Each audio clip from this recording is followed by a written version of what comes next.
We got some of Intel's first actual gaming GPUs. This is not a laptop gimmick strapped onto a PCB, turned into a desktop card like the one you see here. This is an actual discrete gaming card from Intel. It's not a solid point to launch initially because GPU prices are plummeting. However, Intel did not have any alternative. NVIDIA RTX is coming out soon, and AMD is doing something. We're not really sure what yet. This is a massive story with many charts, so we've timestamped it at the bottom of this video. Each benchmark behaves differently.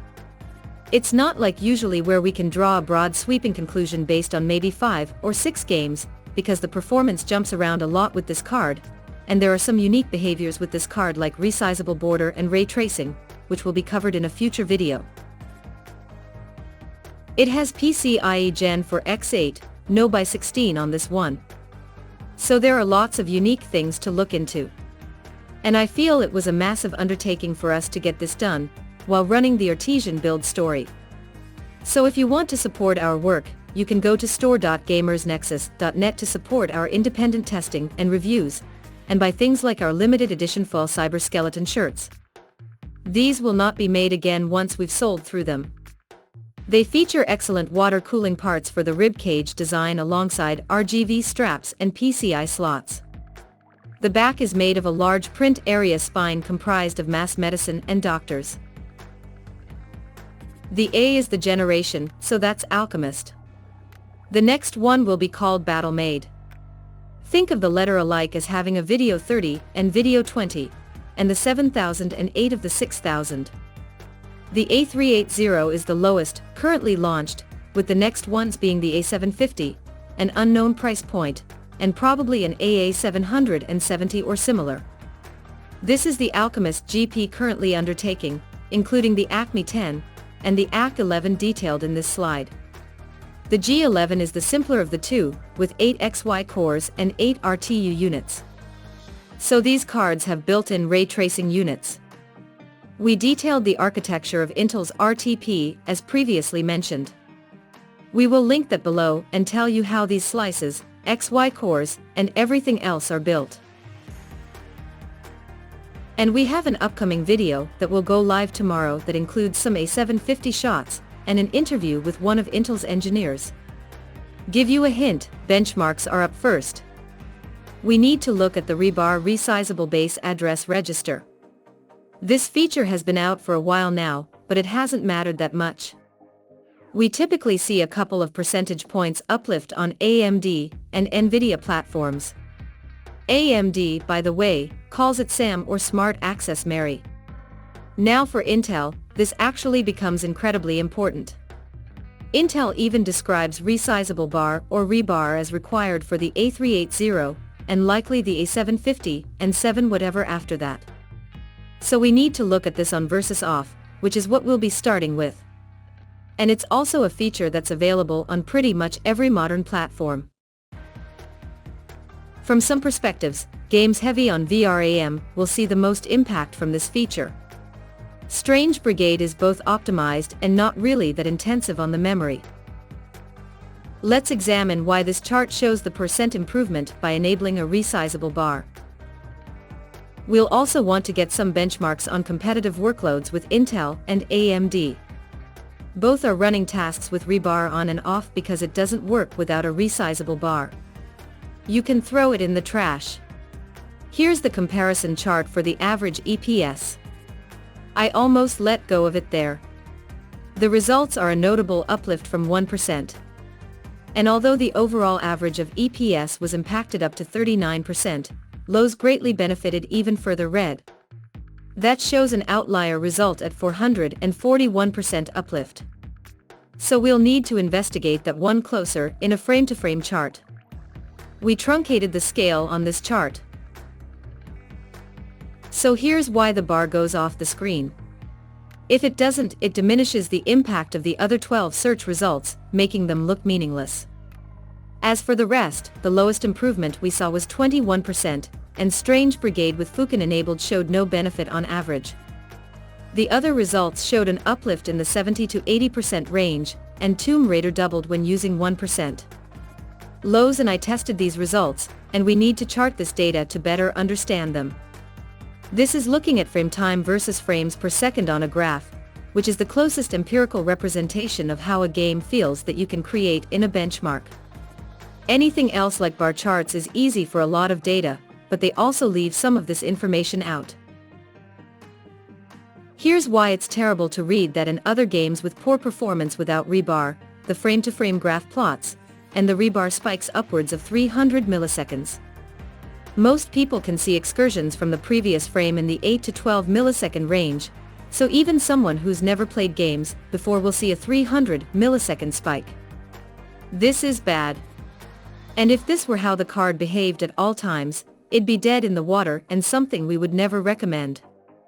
Average off is relevant if the overall experience is choppy and stuttery, and that's what the blue line represents. That was rebar on, and things are actually okay. So it completely negates all of the statements just made. We should zoom in, though, so you can see just that set of data zoomed in.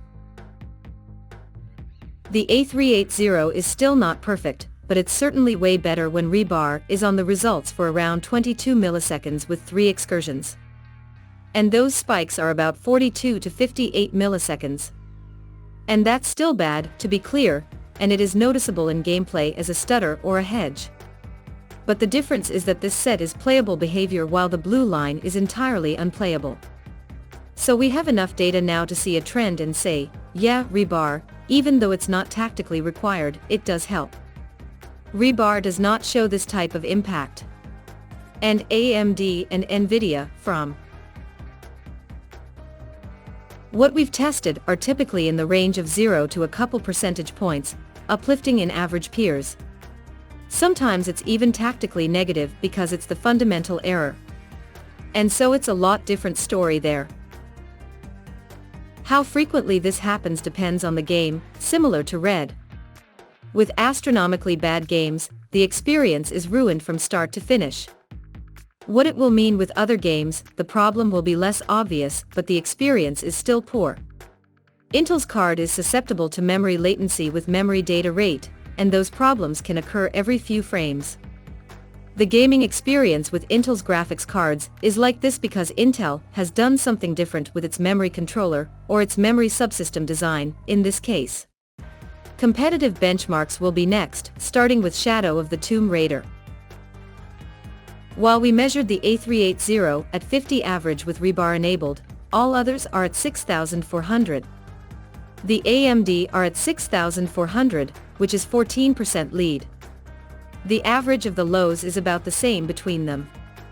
The 14% lead here is significant because if they're priced equivalently, it makes a better argument for the 6,400.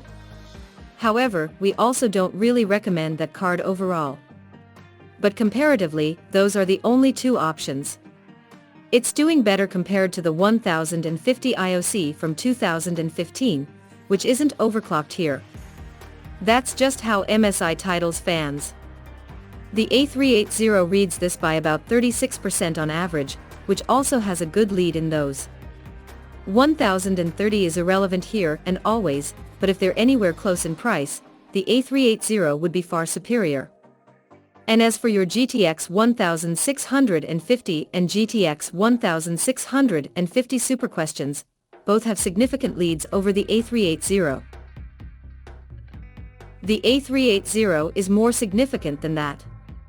And more than that, the A380 is theoretically cheaper than this by $130 to $150. Similarly, it's 44% better on average. Yes.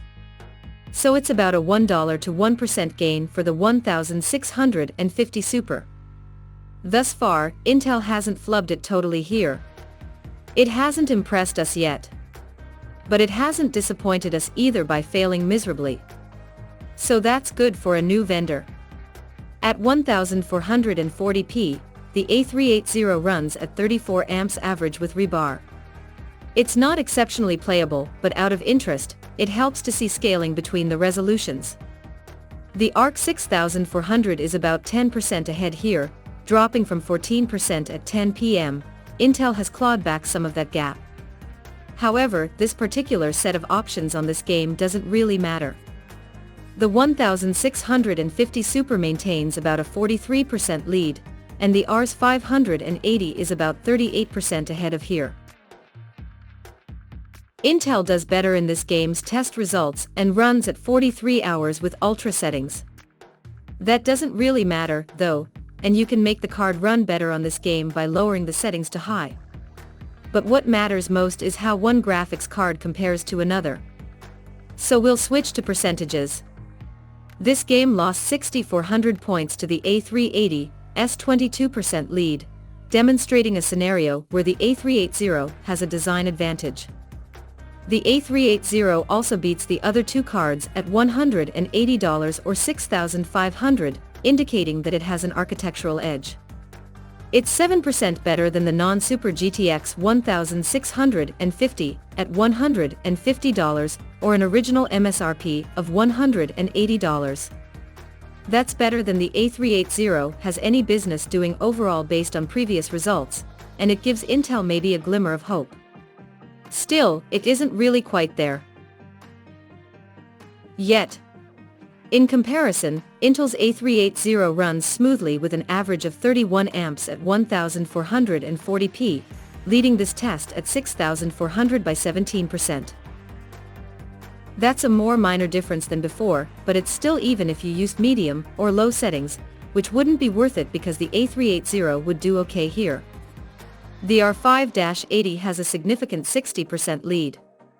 And again, if buying a used car that probably came out of a mining farm doesn't bother you, you might roll the dice on it if it's similar in price to an A380, given those two things. That $145 for a 5 feels pretty bad, considering it was $202 to get 50 initially. And it's been quite a while. But in Far Crysis at 1030 hours, the A380 with rebar ran at 54 hours on average. That's a massive lead over the non-rebar results, showing this Intel-specific behavior. The A380 isn't a good value for Far Cry 6 with the higher settings. It's not a big surprise, but we can synthetically use this data. The 6400 only leads the A380 by February 4% here, showing that the A380 can encroach on its competition. It just needs the right workload, or its competitor needs the wrong one. There is no impact from rebar on the 6400 here. Next, we will look at a specific game. It is interesting because it's an old game, and it's on the X11, which will be Intel's weakness. The X11 is where videos arguably have the best drivers right now. It can punch through all of those extra layers you get with the X11, where it's less direct to the metal than Z12 or Fukin. And Intel will have a hard time fighting that because video and AMD have decades of history building relevant drivers, not the IGP ones that Intel ships for its CPUs, but actual drivers that get updates and mean something. So for Intel, whenever it's competing in a title that isn't brand new or in the future, that's where it will have the most challenging time fighting. And GTA 5, along with lots of other old games, are still popular today. The A380 ran at about 34 amps average here, at 1080 with our settings. The GTX 1050 Ti embarrasses the A380 running 77% ahead at 59 amps average. If you want to play the inflation game, the NVIDIA GeForce GTX 1050 Ti might be worth a little more now than it was back then. The position is also out of rank, with previous results illustrating the expected weakness in both the X11 and an older game. The NVIDIA GeForce GTX 1050 Ti's lead is staggering, even accounting for Intel's gain, or information, and F1 and any of these lost there. It just doesn't make up for it. The NVIDIA GeForce GTX 1050 Ti is relatively unpredictable, which matters to most computer users. Here's the 1440 PM update. Intel does poorly.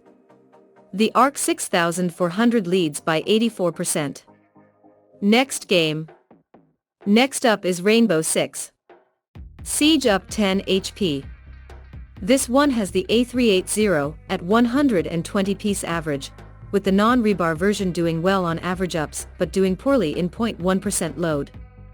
The A380 leads the 1050 Ti by 28% here, and the 6400 shows the A380 by 13%. And the 1650 Super has a 48% lead, with the 580 leading by 38%. And this is what the X11 looks like so far. At least Intel is handling this one better than GTA 5 at 1440 PM. The 6400 struggled to keep the same distance and pacing as in the lower resolution scenario. The 6050 Super maintained a lead of 44%, and the 580 dropped to a 30% lead from 38%. The Super, the A380, had a 25% incredible advantage in this one, so the A380 is doing comparatively better in this game. At 4240p, the 6400 loses its lead to 53%.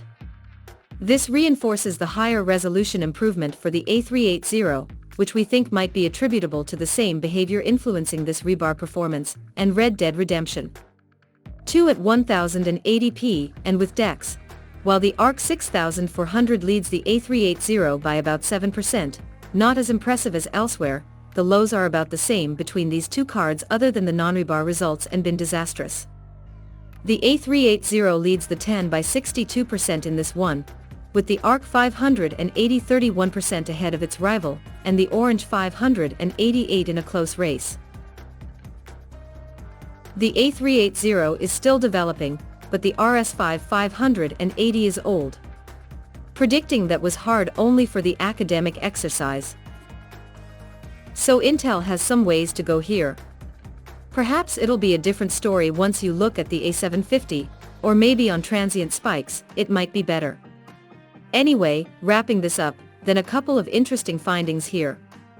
First and foremost, bars are basically required. If you cannot turn on rebar because you're running an older system, and just wanted a drop-in card upgrade, this isn't it. It can't compete even remotely when rebar is off. And even worse, even if you didn't care about competing, you still run into a problem where the frame time consistency is sometimes abominable when rebar is not enabled. So that's number one. Then the second part is PCI line count. We're going to look at that next. It won't matter if you're running PCI Gen 3 by 8 versus PCIe Gen 4 by 8 for most platforms. But PCI Gen 4 is available for most platforms if you also have rebar. If rebar weren't basically a requirement, then we'd be much more interested in that angle.